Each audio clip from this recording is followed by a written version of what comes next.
4 বছর আগে মানুষের সমুদ্র পেরোতে পারেনি আর্জেন্টিনার বাস। এবার বাস ঠিকই গন্তব্যে পৌঁছয়নি শুধু বিশ্বকাপের ট্রফি।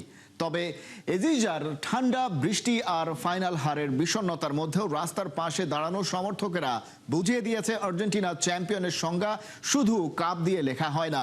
ভক্তদের চোখে ট্রফিহীন সেই চ্যাম্পিয়ন দলের স্বদেশ প্রত্যাবর্তন নিয়ে আরও জানাচ্ছেন জুবাইর নূর। একই এজেইজা, একই আকাশি সাদা পতাকা, শুধু দৃশ্যপটটা বদলে গেছে। 4 বছর আগে আর্জেন্টিনার বাস চলতে পারেনি মানুষের স্রোতে। এবার বাসে নেই বিশ্বকাপ, নেই অধিনায়ক লিওনেল মেসিও। তবু বৃষ্টি আর কনকনে ঠান্ডাকে হারিয়ে এজেইজার রাস্তায় দাঁড়িয়েছিলেন হাজারো মানুষ। কারণ ট্রফি হারানো যায়, কিন্তু এই দলের সঙ্গে আর্জেন্টাইনদের আত্মার সম্পর্ক হারায় না। রানার্স আপরা ফিরলেন ছাদ খোলা বাসে চ্যাম্পিয়নদের বেশে। 2022 সালে এই পথেই বিশ্বজয়ীদের এক ঝলক দেখতে নেমেছিল জনসমুদ্র। মানুষের ঢেউ সামলাতে না পেরে শেষ পর্যন্ত হেলিকপ্টারে সরিয়ে নিতে হয়েছিল মেসিদের। 4 বছর পর সেই পথেই ফিরল আর্জেন্টিনা। তবে এবার ফাইনাল হারের ক্ষত বুকে নিয়ে। টানা দ্বিতীয়বার চ্যাম্পিয়ন হওয়ার স্বপ্ন শেষ, কিন্তু বিমান থেকে নামার পর লিওনেল স্কালোনি ও তার শিষ্যদের জন্য ছিল লাল গালিচা, সামরিক ব্যান্ড আর ভক্তদের সীমাহীন ভালোবাসা। বৃষ্টি পড়েছিল, ঠান্ডাও ছিল বেশ তীব্র, তবুও এফএ ট্রেনিং কমপ্লেক্সের বাইরে ঘন্টার পর ঘন্টা অপেক্ষা করেছেন হাজারো সমর্থক। কারো গায়ে আর্জেন্টিনার জার্সি, কারো হাতে মেসির ছবি, কারো মাথার ওপর আকাশি সাদা পতাকা। স্লোগান একটাই, ধন্যবাদ চ্যাম্পিয়নরা। আমি সৌভাগ্য ছিলাম যে আর্জেন্টিনাকে চ্যাম্পিয়ন হতে দেখেছি। 1978 সালে আমি খুব ছোট ছিলাম, আমার বয়স ছিল 5 বছর। 1986 সালে ম্যারাডোনার সাথে এবং 2022 সালে মেসির সাথে। আমি এই দলটির জন্য খুবই আনন্দিত। তারা তাদের সর্বস্ব দিয়ে খেলেছে এবং তারা চ্যাম্পিয়ন হয়েছে আর্জেন্টিনার মানুষের জন্য। আর্জেন্টিনা আজ চ্যাম্পিয়ন। যদিও দেশে ফেরার বহরে ছিলেন না লিওনেল মেসি ও রদ্রিগো দি পল। ইন্টার মায়ামিতে যোগ দিতে নিউ ইয়র্ক থেকে সরাসরি মায়ামি গেছেন দুজন। অসম্পূর্ণ দলটি খোলা ছাদের বাসে সমর্থকদের অভিবাদন গ্রহণ করে পৌঁছায় এফ-এর অনুশীলন কেন্দ্রে। সেখান থেকেই ছুটিতে চলে যান ফুটবলাররা। কোনো আনুষ্ঠানিক বিজয় মিছিল বা বড় আয়োজন রাখেনি আর্জেন্টিনা ফুটবল অ্যাসোসিয়েশন। তবুও এ যেন আকাশি সাদা উৎসব।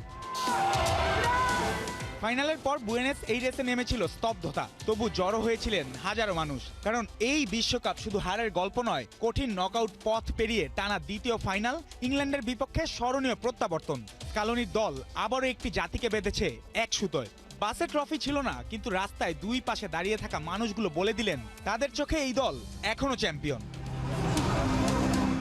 জুবাইর নূর, 71। বিশ্বকাপ মিশন শেষ করে আর্জেন্টিনা দলের সাথে ফেরেননি মেসি, ডিপল, লাউতারো, এনজো সহ অনেক প্লেয়ারই। তারা চলে গেছেন নিজ নিজ ক্লাবে। দলের ক্যাপ্টেন মেসি অবশ্য একটু দেরিতে আলাদাভাবে সরাসরি গেছেন তার জন্মভূমি রোজারিওতে। সেখানে নিজের পরিবারকে সময় দেবেন তিনি। আর্জেন্টিনার বুয়েনোস এইরেস থেকে বাকিরা জানাচ্ছেন সহকর্মী শেখ আশিক। বিশ্বকাপ না জিতেও যে ভক্তদের ভালোবাসা পাওয়া যায় সেটা আর্জেন্টাইনরা প্রমাণ দিয়েছে আরো একবার। আর্জেন্টিনা চ্যাম্পিয়ন হয়ে আসতে পারেনি, কিন্তু তারা ভক্তদের ভালোবাসা পেয়েছে প্রাণপণভাবে। বিশ্বকাপে ফাইনাল হারের পরও আর্জেন্টিনাকে এইভাবে সংবর্ধনা দেওয়া হবে কেউ ভাবতেই পারেনি। আর্জেন্টিনার প্রেসিডেন্ট বলেছিলেন তাদেরকে আনুষ্ঠানিক সংবর্ধনা দিবেন, কিন্তু আনুষ্ঠানিক সংবর্ধনা লিওনেল মেসিরা নিতে রাজি হননি। কিন্তু সাধারণ ভক্ত সমর্থকরা তাদেরকে সংবর্ধনা দিয়েছেন, ভালোবাসা দেখিয়েছেন। আর্জেন্টিনা ঝড় বৃষ্টির মাঝে, প্রচন্ড ঠান্ডার মাঝে আর্জেন্টিনা দল ফিরেছে বুয়েনোস এইরেসে, ইউএসএ থেকে। দল ফিরে বিমানবন্দরে সবাই মোটামুটি আশ্চর্য হয়ে গেছেন। এটাও সম্ভব, এত ভালোবাসা পাওয়া সম্ভব। একটা দল বিশ্বকাপের ফাইনাল হেরে এসেছে, তো আবার আর্জেন্টিনার মতো দল যারা বিশ্বকাপের আগের আসরেই চ্যাম্পিয়ন, তারা যখন বিশ্বকাপ ফাইনাল হারার পর এখানে আসে, এমন সংবর্ধনা পায়, এমন ভালোবাসা পায়, সত্যি অবাক করার মতোই। আর্জেন্টিনা জাতীয় ফুটবল দলকে আমরা বহুবার দেখেছি ফাইনাল হারতে। 2016 কোপা আমেরিকার ফাইনাল, 2014 বিশ্বকাপ ফাইনাল, এবং প্রত্যেকবার হারার পর আর্জেন্টাইনরা লিওনেল মেসিকে মকারি করেছে, লিওনেল মেসিকে ক্রিটিসাইজ করেছে আর্জেন্টাইন গণমাধ্যম। কিন্তু এবার ম্যাচ হারের পরের দৃশ্যই আমরা দেখেছি একেবারে ভিন্ন চিত্র। আজকে সারা দিন প্রচন্ড বৃষ্টি, ইভেন ম্যাচ শেষ হওয়ার পর থেকে গতদিন থেকেই বৃষ্টি হচ্ছে। সেই বৃষ্টি টেনে এসেছে, ঠান্ডা বেড়ে চলেছে, ইন্টারনেটের বাজে অবস্থা, কিন্তু কোনো কিছুই আসলে আর্জেন্টাইনরা তোয়াক্কা করেননি। তারা চলে এসেছে বিমানবন্দরে আর্জেন্টাইন জাতীয় ফুটবল দলের জন্য। এভাবেই চলতে থাকুক আর্জেন্টিনার football. Sheikh Ashiq, 71, Buenos Aires, Argentina. একটা ট্রফি শেষ কথা নয়, আর হেরে যাওয়া মানেই থেমে যাওয়া নয়। নিজের অফিসিয়াল সোশ্যাল হ্যান্ডেলে দেয়া বার্তাটার অপেক্ষাই হয়তো ছিল সবাই। সেখানে মেসি নতুন বিশ্ব চ্যাম্পিয়ন স্পেনকে জানিয়েছেন অভিনন্দন। 2026-এ তার শেষ বিশ্বকাপ, এমনটা ধরে নেওয়া হয়েছিল। মেসি এই বার্তায় আর্জেন্টিনার সাথে তার পথ চলার ক্ষেত্রে দেয়া হয়নি কোনো ইয়েস নো সিগন্যাল। তাজিন খন্দকারের report. The pain is immense and it will take time for this wound to heal. কষ্টটা অসীম, এই ক্ষত সারতে সময় লাগবে। একটা বিষাদ সিন্ধু এখন লিওনেল মেসির সামনে। মনে হচ্ছে অথৈ সাগরে ডুবে যাচ্ছেন চোখের জলে। কখনো কখনো একটা বাক্যই হাজারো কান্নার ভাষা হয়ে ওঠে, কখনো একটা নীরব পোস্টে গ্যালারি ভর্তি আর্তনাদের চেয়ে বেশি শব্দ তোলে। যে মানুষটার পায়ে ভর করে ফুটবল দেখেছে নতুন এক পৃথিবী, যে মানুষটা আকাশ ছোঁয়া স্বপ্নকে বিশ্বকাপের সোনালী ট্রফিতে রাঙিয়েছিলেন, আজ সেই লিওনেল মেসির কণ্ঠে শুধুই অপূর্ণতার দীর্ঘশ্বাস। ট্রফি হাতছাড়া হয়েছে, কিন্তু ভেঙে পড়েছে কি আরেকটা স্বপ্ন? এ কি শুধুই হারের বেদনা, নাকি বিদায়ের আগমনী সুর? ফুটবলকে কি সত্যিই গুড বাই বলতে যাচ্ছেন দ্য গোট, নাকি ঝড়ের পরও সূর্য ওঠার অপেক্ষায় আছেন তিনি? কোটি ভক্তের মনে এখন প্রশ্ন একটাই, is this the beginning of the end? ফাইনালের শেষ বাঁশি বাজতেই থেমে গেছে আরেকটি স্বপ্নের দৌড়। কিন্তু হারের গল্প লিখতে গিয়েও নিজের দলকে সম্মান জানাতে ভোলেননি আর্জেন্টাইন অধিনায়ক। সামাজিক যোগাযোগ মাধ্যমে তিনি লিখেছেন, এই দল কঠিন সময় থেকে ঘুরে দাঁড়িয়েছে, নিজেদের সর্বস্ব উজাড় করে দিয়েছে, আর টানা 2 বিশ্বকাপের ফাইনালে পৌঁছে বিশ্ব ফুটবলে নিজেদের জায়গা আরও সুদৃঢ় করেছে। কথায় আছে না, সোনা আগুনে পুড়েই তো খাঁটি হয়। মেসির কথাও যেন ছিল সেই লড়াইয়ের গর্ব, সেই হার না মানা মানসিকতার। পোস্টে লিখেই ফেলেছেন, the pain is immense and it will take time for this wound to heal. হারের বেদনাকেও ছাপিয়ে কৃতজ্ঞতাই ছিল মেসির বার্তার বড় অংশ। সমর্থকদের উদ্দেশ্যে তিনি লিখেছেন, প্রতিটি শুভেচ্ছা আর প্রতিটি ভালোবাসার জন্য হৃদয়ের গভীর থেকে ধন্যবাদ। কারণ এই দল আবারও পুরো আর্জেন্টিনাকে এক সুতোয় গেঁথেছে, আর সেটাই তার কাছে সবচেয়ে বড় প্রাপ্তি। Thank you from the bottom of my heart for every greeting and every message. বার্তার শেষ অংশে নতুন চ্যাম্পিয়ন স্পেনকে অভিনন্দন জানিয়েছেন লিওনেল মেসি। তার পুরো পোস্টে কোথাও ফুটবল থেকে অবসরের ঘোষণা দেননি মেসি। তাই তার এই আবেগঘন বার্তাকে ঘিরে যত আলোচনা, সবই এখন রিটায়ারমেন্ট স্পেকুলেশন, নিশ্চিত কোনো সিদ্ধান্তই না। কিংবদন্তিদের গল্প কখনো একটা হারে শেষ হয় না। তারা কাঁদেন, তারা ভেঙে পড়েন, আবার ইতিহাসের পাতায় নতুন অধ্যায়ও লেখেন। তাই লিওনেল মেসির এই পোস্ট হয়তো কষ্টের স্বীকারোক্তি, হয়তো নতুন করে ঘুরে দাঁড়ানোর প্রতিশ্রুতি। শেষ বাঁশি বেজেছে কিনা তার উত্তরও সময় দেবে। তবে একটা সত্য বদলাবে না, কিংবদন্তিরা বিদায় নিলেও গল্প ফুরায় না, তারা থেকে যান কোটি হৃদয়ের স্পন্দনে। তাজিন খন্দকার, ৭১। নর্থ আমেরিকার বিশ্বকাপ যেন ছিল এক বিশাল গবেষণাগার। নতুন নিয়ম আর প্রযুক্তি, তা নিয়ে বিভ্রান্তি, বিতর্ক, হতাশা কিংবা স্বস্তিও ছিল। কিন্তু শুধু পরীক্ষা নিরীক্ষা চালিয়ে গেলেই তো হবে না। বিশ্বকাপের মহামঞ্চ থেকে কোন কোন ব্যাপারগুলো নিয়মিত ক্লাব ফুটবলে চালু করা যেতে পারে, সেটা নিয়েও আলোচনা হওয়া দরকার। কোনটা কাজে লেগেছে আর কোন সিদ্ধান্তটা ফিফার ভালো হয়নি, সেই আলোচনার বিস্তারিত রিপোর্টে। ফিফা ওয়ার্ল্ড কাপ এখন রিয়ার ভিউ মিররে। সময় যাচ্ছে আর সেটা দূরে সরে যাচ্ছে আরো। ট্রফি স্পেনের দখলে, তবে মাঠের ফলাফলের বাইরে আলোচনার সময় এসেছে নর্থ আমেরিকার বিশ্বকাপ থেকে কোনটা সঙ্গে কুড়িয়ে নেওয়া উচিত আর কি কি ছুঁড়ে ফেলতে হবে আস্তা কুড়ে। রীতিমতো প্রযুক্তি আর নতুন নিয়মের ল্যাবরেটরি ছিল 2026 বিশ্বকাপ। সেখানে কোন কোন এক্সপেরিমেন্ট হলো সাকসেসফুল? হাইড্রেশন ব্রেক দিয়ে শুরু করা যাক। টেক্সাসের গরমে স্বাস্থ্যগত কারণে হয়তো দরকার ছিল, কিন্তু ব্যাপারটা আসলে ট্যাকটিক্যাল টাইম আউটে রূপান্তরিত হয়েছিল। কোচরা ঠিক সেই মুহূর্তে সাবস্টিটিউটের ছক মেলান, পরিকল্পনা পাল্টান, মোমেন্টাম থামিয়ে দেন। ইউরোপিয়ান বা অন্যান্য উইন্টার বেসড লিগে এমন কিছু কল্পনাও করা যায় না। তারপর আসা যাক হাফ টাইম শোতে। শাকিরা, বিটিএস, ক্রিস মার্টিন, স্পেকটিকুলার ছিল সবাই, কিন্তু ফুটবলের সাথে মেলে না। ফুটবল ফ্যান হাফ টাইমে ট্যাকটিক্স নিয়ে তর্ক করে, রেফারিকে গালি দেয়, পানি কিনতে দৌড়ায়। হলিউডের প্রোডাকশন দেখার জন্য তারা মাঠে যায় না, কিংবা বসে না টিভি সেটের সামনেও। 48 দলের ফরম্যাট, এটা নিয়ে কথা অনেক বলা যায়। গ্রুপ পর্বে যেন কারোর কোনো টেনশনই ছিল না। অনুভূতিটা এমন যেন প্রায় সবাই নকআউটে উঠে গেল। প্রথম 3 সপ্তাহ মনে হলো ওয়ার্ম আপ ম্যাচ হচ্ছে, আসল টুর্নামেন্ট শুরুই হয়নি। দলের সংখ্যা হয় 32 অথবা 64, যে কোনো একদিকে যাওয়া উচিত, কিন্তু এই মাঝামাঝি ফরম্যাটটা একদম কাজ করেনি। এবারে আসুন বল সেন্সরে। প্রযুক্তি বিতর্ক কমানোর কথা ছিল, কিন্তু ক্রোয়েশিয়া ভার্সেস পর্তুগাল ম্যাচে বাতিল গোল দেখে কেউ আশ্বস্ত হতে পারেননি। চোখে যা দেখা গেল আর মেশিন যা বলল, দুটো মিলল না। ডিজিটাল রিড আউট দিয়েও কাউকে বোঝানো যায়নি। তবে সব বাতিল করে দিলেও তো চলে না, এত বড় আয়োজন বলে কথা। তাই তো প্রথমেই পিক করা যেতে পারে মোমেন্টাম গ্রাফিক্স। টেলিভিশন কভারেজে রিয়েল টাইম ডেটা ওভারলেতে দেখা যায় কোন দল প্রেসার বিল্ড করছে। ক্লাব ফুটবলে এটা দরকার। ম্যাচের গুরুগম্ভীর বিশ্লেষণের প্রয়োজন নেই। এই মোমেন্টাম গ্রাফিক্স দেখে দর্শক নিজেই বুঝতে পারবে মাঠে আসলে কি হচ্ছে।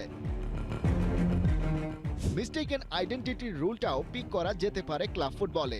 ভুল খেলোয়াড়কে কার্ড দিলে সংশোধনের সুযোগ থাকা উচিত। ভিএআর এর সাহায্যে কাজটা সহজে করা যায়, বড় সমস্যা ঠেকানো যায়। রেফারি রক্ত মাংসের মানুষ, ভুল তো হবেই। মুখ ঢেকে কথা বলার নিষেধাজ্ঞা এবারের বিশ্বকাপে এসেছে। খেলোয়াড়রা রেফারি বা প্রতিপক্ষকে কিছু বলার সময় হাত দিয়ে মুখ ঢাকেন। সবাই জানে সেটা কেন। এই নিয়মটা ক্লাব ফুটবলেও কার্যকর হলে শুরুতে কিছু নাটক হবে, তারপর সবাই অভ্যাস বদলাবে। বিশ্বকাপ শেষ, ল্যাবরেটরির ফলাফল মিশ্র। ভালোগুলো রাখুন, বাকিগুলো বিনে ফেলুন। ব্যাপারটা easy and simple. Khalid Jamil, একাত্তর। বিশ্বের সবচেয়ে ঐতিহাসিক ফুটবল স্টেডিয়ামগুলোর একটি ব্রাজিলের রিও ডি জেনেইরো কিংবদন্তি মারাকানা স্টেডিয়াম, যে মাঠের প্রতিটা ইট, প্রতিটা গ্যালারি আর প্রতিটা করিডোরে লুকিয়ে আছে ফুটবলের অসংখ্য ইতিহাস, আবেগ আর কিংবদন্তি। ব্রাজিলের ফুটবলে 1950-এর মারাকানাজো কিংবা 2014 সালের আর্জেন্টিনার বিশ্বকাপ ট্রফি হারানো সবকিছুর সাক্ষী এখানকার সবুজ গালিচা। ফুটবলের সেই মঞ্চ ঘুরে বাকিটা জানাচ্ছেন হাসান সজীব। এই মুহূর্তে আমি দাঁড়িয়ে আছি ব্রাজিলের বিখ্যাত মারাকানা স্টেডিয়ামে। যদিও এই স্টেডিয়ামটার নামটা হচ্ছে এস্তাদিও মারিও ফিলহো, ব্রাজিলের বিখ্যাত এক সাংবাদিকের নামে।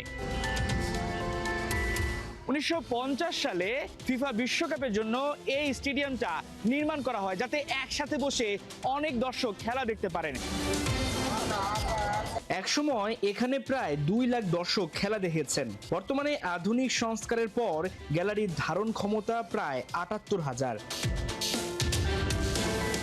মারাকানার নাম উচ্চারণ করলেই সবার আগে মনে পড়ে 1950 বিশ্বকাপের সেই ঐতিহাসিক মারাকানাজো। শিরোপা নিশ্চিত ভেবে বসে থাকা ব্রাজিলকে 2-1 গোলে হারিয়ে পুরো স্টেডিয়ামকে স্তব্ধ করে দেয় উরুগুয়ে। ফুটবল ইতিহাসের অন্যতম বড় অঘটনের সাক্ষী হয়ে থাকে এই মাঠ। আবার এই মাঠেই 1969 সালে নিজের ক্যারিয়ারের 1000তম গোল করেছিলেন ফুটবলের রাজা পেলে। সেই মুহূর্ত আজও ব্রাজিলিয়ানদের কাছে গর্বের এক অনন্য স্মৃতি। এরপর এখানে কি হয়েছে? লিওনেল মেসিরা বিশ্বকাপ হেরেছিল জার্মানির কাছে 1-0 গোলে। এবার তারা বিশ্বকাপ হেরে আমেরিকায় কান্না করছে।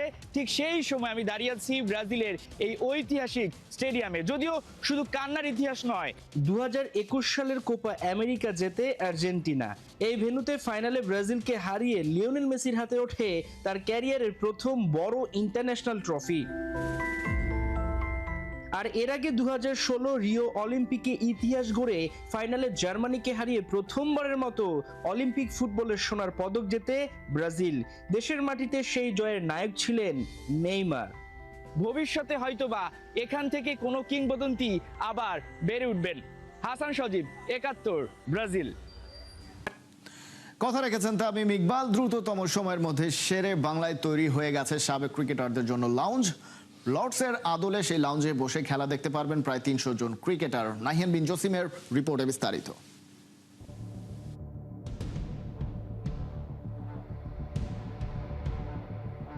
টাইগার্স ডেন, বাঘেদের ডেরা।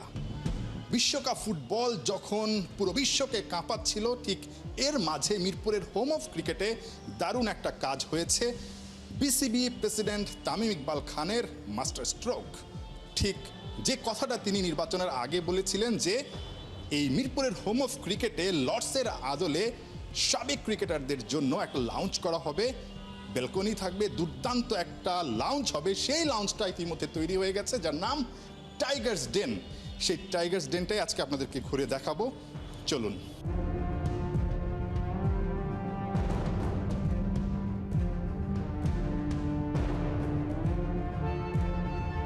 যে লাউঞ্জটা, সেই লাউঞ্জটা থেকে একদম বাহিরের অর্থাৎ মাঠের যে ভিউটা এক কথায় দুর্দান্ত। সামনেই দেখছেন চেয়ার রাখা আছে, টেবিল রাখা আছে। এখানে কফি বা চা খেতে খেতে যারা কিনা সাবেক ক্রিকেটার তারা চাইলেই কিন্তু বাংলাদেশের খেলা উপভোগ করতে পারবে। এক কথায় দুর্দান্ত।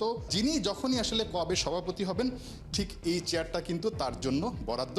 টাইগার্স ডেন নামের আমরা এই লঞ্চটা করেছি, যেখানে আমাদের সকল মেন্স ওমেন্স যারা বাংলাদেশ টিমকে একদিনের জন্য রিপ্রেজেন্ট করেছেন তাদের জন্য একটা বসার ব্যবস্থা বা খেলার দিনে খেলা এনজয় করার জন্য একটা ব্যবস্থা, বা এমনি যে কোনো দিন যে কোনো সময় অফিস আওয়ারের মধ্যে ওনারা এসে যদি এখানে বসে তাদের সময় স্পেন্ড করতে চান তাদের জন্য একটা ব্যবস্থা করে দাও। এই সুন্দর জায়গাটা হচ্ছে ক্রিকেটারদের আড্ডা দেওয়ার জায়গা, বসার জায়গা। ওই ব্যালকনিতে বসে খেলাটা দেখতে পারবে, চা খেতে খেতে, কফি খেতে খেতে। তবে এখানে বসে ওই যে বললাম আড্ডা দেওয়া, গল্প করা, গুরুত্বপূর্ণ কথা বলা, পাশাপাশি ডিনার এবং লাঞ্চের যেই ব্যাপারগুলো থাকবে সেগুলো কিন্তু এই রুমটায় বসে ক্রিকেটাররা করতে পারবে। যারা ক্রিকেটার আছেন তাদের জন্য কিন্তু আগে এই ধরনের কোনো ব্যবস্থাই ছিল না। অনেক সময় অনেকে লজ্জা থেকে, যারা সাবেক ক্রিকেটার আছেন তারা টিকিট চাইতো না বিসিবির কাছে, অনেকে লজ্জায় খেলা দেখতে আসার যে চিন্তাটা সেটাও তারা করতো না। কিন্তু এখন থেকে কিন্তু তাদের জন্য একটা নির্দিষ্ট জায়গা আছে। সবুজ মাঠ, ওই গ্যালারিতে বসে দর্শকরা খেলা দেখবেন। 300 জন ক্রিকেটার, নারী এবং পুরুষ মিলিয়ে, তারা কিন্তু এই ফ্যাসিলিটিসটা পাবার পর নিঃসন্দেহে অনেক বেশি তৃপ্ত হবেন, অনেক বেশি খুশি হবেন। নাহিয়ান বিন জাসিম, 71, ঢাকা।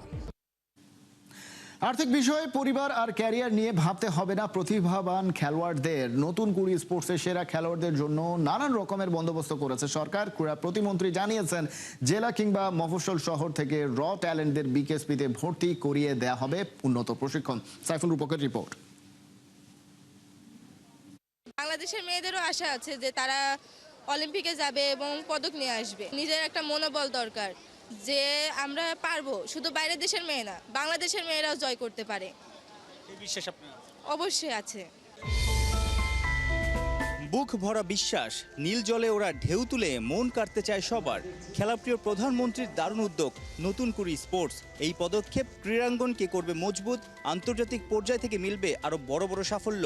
মঙ্গলবার চূড়ান্ত পর্বের উদ্বোধন করে লক্ষ্যের কথা জানিয়েছেন ক্রীড়া প্রতিমন্ত্রী আমিনুল হক। এই নতুন করে স্পোর্টসের মূল লক্ষ্যই হচ্ছে যে প্রতিভাবানদেরকে তুলে নিয়ে আসে এবং তাদেরকে আগামী 5 বছর 10 বছর মেয়াদি তাদেরকে এবং তাদের পরিবারের সকল দায় দায়িত্ব গ্রহণের মাধ্যমে কিন্তু আমরা সেই খেলোয়াড়দেরকে প্রতিষ্ঠিত করতে চাই যারা ভবিষ্যতে বাংলাদেশের ফ্ল্যাগকে বিশ্ব মানচিত্রে উপস্থাপন করবে। দেশের নানান জেলার সেরারা 10 থেকে 14 বছর বয়সী সাঁতারুরা ঢাকায় এসে চূড়ান্ত লড়াইয়ে নীলজল মাতিয়ে ওরা আনন্দে আত্মহারা।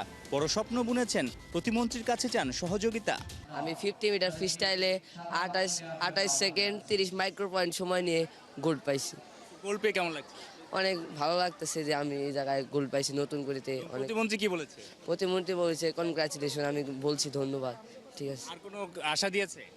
দিছে যে তুমি অনেক ভালো করো, যে আরো বড় পদে যাও, যে ভালো একটা সাব গেমসে বড় হও, আস্তে আস্তে প্র্যাকটিস করতে থাকো, সাব গেমসে অলিম্পিকে গোল্ড পাবো ইনশাআল্লাহ। আমি 50 মিটার ফ্রি স্টাইল খেলছি, তো আমার টাইমিং হয়েছে 31:30:00। তো আমার ফার্স্ট হয়েছে, আমি খুব ভালো লাগছে। আমার চা হলো যেন আমরা একটা ন্যাশনাল ক্যাম্পে চান্স পাই। তো ওইখানে প্র্যাকটিস করলে আমাদের হয়তো বড় বড় কোচরা প্র্যাকটিস করাবে, তো তাদের হাত দিয়ে আমরা অনেক বড় জায়গায় পৌঁছাতে পারবো। এটা আমাদের প্রতিমন্ত্রীর কাছে মানে আশা।